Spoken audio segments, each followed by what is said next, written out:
Hello, guys, and I know you are aspiring students of seeking job, and I know the facts I'm going to tell you, and of course, I'm going to share with you all will be very helpful because I know that if you going to sit for a competitive exam, these are the facts are very beneficial for that exam. So here I'm again present with you the next and the very important facts, and the figure about I'm going to discuss is पर्सबिश शैली. सो देखते हैं इनके बारे में. पर्सबिश शैली romantic poet थे. पर्सबिश शैली कौन थे? रोमांटिक पोएट थे. And he was born in 1792. कौन से ईयर में बॉर्न हुए थे? 1792 में बॉर्न हुए थे. एंड डेथ ईयर इनका क्या था? 1822. एंड मैनर ऑफ डेथ कैसे हुआ था? इनकी जो डेथ हुई थी कैसे हुई थी? ड्रॉनिंग, डूबने से हुई थी. कैसे हुई थी? ड्रॉनिंग, डूबने से हुई थी. हिज फर्स्ट पब्लिकेशन, और जो इनका पहला पब्लिकेशन था, जो पहला इनका रिटन वर्क था वो कौन सा था? जेस्ट्रोजी. कौन सा था? जेस्ट्रोजी था. और कौन से ईयर में आया था? 1810 में आया था. कौन से ईयर में आया था?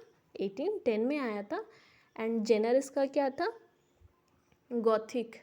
क्या था? गॉथिक नॉवेल था. गॉथिक का मतलब क्या होता है? The sense of fear, the sense of terror, तो उसे कहते हैं गॉथिक नॉवेल. तो ये इस जेनर में था. And went to the university of Oxford. And Oxford university में ये कब गए थे? 1810. कौन से ईयर में? 1810 में ये गए थे.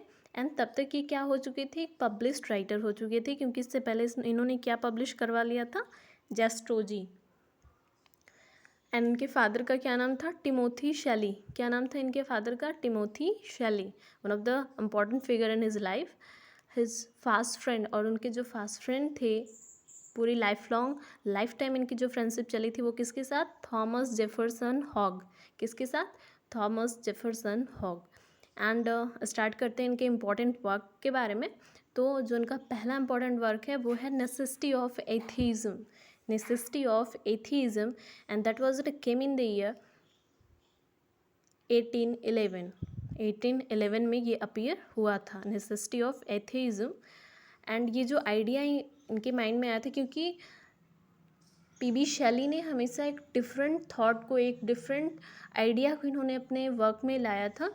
तो ये भी जो आइडिया था ये सबसे डिफरेंट था, क्योंकि कोई भी अगर the person was atheist but लेकिन वो अपने थॉट्स को शेयर नहीं करता था, लेकिन इन्होंने शेयर किया था एंड द कम्युनिटी के बीच में ये लेकर आए थे उस फॉर्म को. तो ये इनका जो आइडिया था वो क्या था? Necessity of atheism.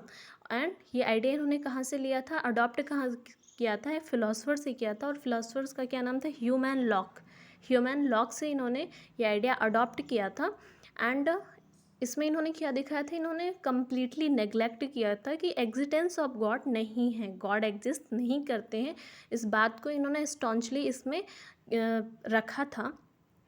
एंड एक इम्पॉर्टेंट थिंग इसके बारे में कि जब भी नेसेसिटी ऑफ एथीज़म से अगर कोई लाइन आती है तो इम्पॉर्टेंट लाइन ही आती है कि ये किस पोएम से या ये किस इनके लिटरेरी वर्क से है. तो अगर एग्जिस्टेंस ऑफ गॉड, इनके ये जो पोएम है, जो नेसेसिटी ऑफ एथिज्म, ये जो वर्क है, इसमें many time existence of God आया है. तो अगर इस तरह का कोई भी फ्रेज आता है देन आप don't get confuse about it, that is necessity of atheism. तो वो कौन सा है? Necessity of atheism. अगर इस तरह का फ्रेज दिखता है एग्जिस्टेंस ऑफ गॉड. नेक्स्ट आता है इनका second gothic romance, saint Irvyne और रोसी क्रिसियन. तो इनका जो नेक्स्ट गोथिक रोमांस था वो कौन सा था? सेंट एरविन था. कौन सा था? Saint Irwin. नेक्स्ट देखते हैं शैली और इनके कौन फ्रेंड थे? हॉग थे. कौन से इनके फ्रेंड थे? हॉग इनके फ्रेंड थे. तो इनका एक जॉइंट कलेक्शन आया था, ऑक्सफोर्ड यूनिवर्सिटी में पढ़ते थे. इनका जो जॉइंट कलेक्शन आया था उसका नाम था पोस्थुमस फ्रेगमेंट्स ऑफ मार्गरेट निकोलसन. और कौन से ईयर में आया था? 1810 में. कौन से ईयर में आया था? 1810 में आया था. And important things about his personal life. तो इनकी फर्स्ट वाइफ का नाम था हैरिएट वेस्टबुक. क्या नाम था? Harriet Westbrook. And after that he again got married. और सेकेंड वाइफ का क्या नाम था? मैरी शैली. क्या नाम था? मैरी शैली. और इनके फादर का क्या नाम था, विलियम गॉडविन, जो कि बहुत बड़े फिलोसोफर थे एंड शैली के मेंटोर भी थे। तो उनकी जो डॉटर थी मैरी शैली, उन्हीं से इनकी सेकंड मैरिज हुई थी। Next comes fact about Thomas love peacock. Thomas love peacock, इन्हें क्या माना जाता है, लिटरेरी फॉइल। लिटरेरी फॉइल का क्या मतलब होता है कि पीबी शैली की जो लिटरेरी लाइफ थी उसमें एक रुकावट थे, कौन, थॉमस लव पिकॉक, क्योंकि हमेशा उनके किसी न किसी वर्क पे या किसी न किसी थॉट पे, किसी न किसी आइडियलिज्म पे ये हमेशा क्या करते थे, कमेंट किया करते थे, इसलिए इन्हें लिटरेरी फॉइल माना जाता है। एंड आफ्टर दैट इनके क्या बन गए, बायोग्राफर भी बने, इनकी बायोग्राफी भी लिखी पीबी शैली की, किसने, थॉमस लव पिकॉक ने। हिज पोइटिकल एपिक क्वीन मैब इन 1830 बाय हुकम। और आगे क्या बताया कि इनका जो पोइटिकल एपिक नेक्स्ट आया बहुत ही फेमस है, क्वीन मैब। क्वीन मैब एंड कौन से ईयर में आया था, 1813 में। कैसा था, पोइटिकल एपिक था, फॉर्म क्या था, पोइटिकल एपिक। एंड इसे पब्लिश किसने किया था, हुकम। किसने किया था, हुकम ने इसे पब्लिश किया था। Next come revolt of Islam.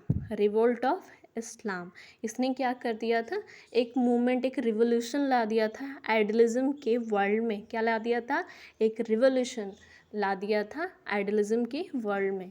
A poem in 12 Cantos, कितने कैंटोस में है, 12 कैंटोस में ये डिवाइड है, 12 कैंटोस में ये पोएम लिखी गई है।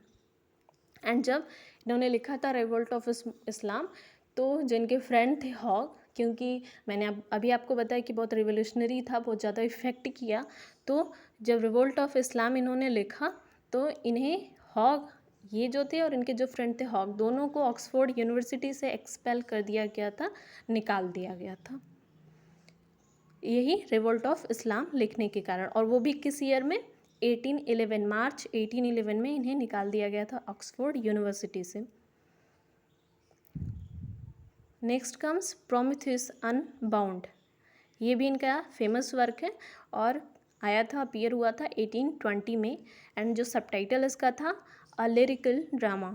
इनका जो सबटाइटल था क्या था, प्रोमेथियस अनबाउंड का, ये पूछ सकता है, इसका सबटाइटल ऑलवेज पूछता है कि इसका सबटाइटल क्या है, तो इसका सबटाइटल है अ लिरिकल ड्रामा, 1820 में आया है। And don't get confused about the fact that कि प्रोमेथियस अनबाउंड एशलीज के द्वारा भी लिखा गया था, तो एशलीज ने भी लिखा है और इन्होंने भी लिखा है, लेकिन इसका सबटाइटल जो है अ लिरिकल ड्रामा। नेक्स्ट कम्स, और बहुत सारे इन्होंने बहुत ही फेमस पोएम लिखे हैं, जिसमें ओड टू वेस्ट विंड 1819 में आया है, लिखा किसमें गया था, ट्रेजर आइमम में लिखा गया है। नेक्स्ट टू अ स्काईलार्क 1820 में, द क्लाउड, द सेंसी 1890 में। इनका बहुत ही फेमस एक वर्क है हेलाज, कौन सा है, हेलस। और ये जो हेलस है ये डेडिकेटेड किया गया था किसे, बहुत ही इंपॉर्टेंट फैक्ट है, डेडिकेट किया गया था प्रिंस अलेक्जेंडर को। किसे किया गया था, प्रिंस अलेक्जेंडर मोरो कार्डेटो को ये डेडिकेट किया गया था हेलस। ये जो ड्रामा है, ये एपिक ड्रामा है, इन्होंने लिखा था। एंड इसमें बहुत सारे कैरेक्टर्स हैं, बहुत ही इंपॉर्टेंट कैरेक्टर है, हसन है, दाऊद है, महमूद है।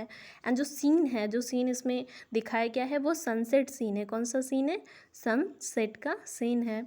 एंड बहुत ही इंपॉर्टेंट लाइंस भी इसमें दी गई हैं, जैसे the curtain of the universe is rent and scattered, बहुत ही फेमस लाइन है, the curtain of universe is rent and scattered,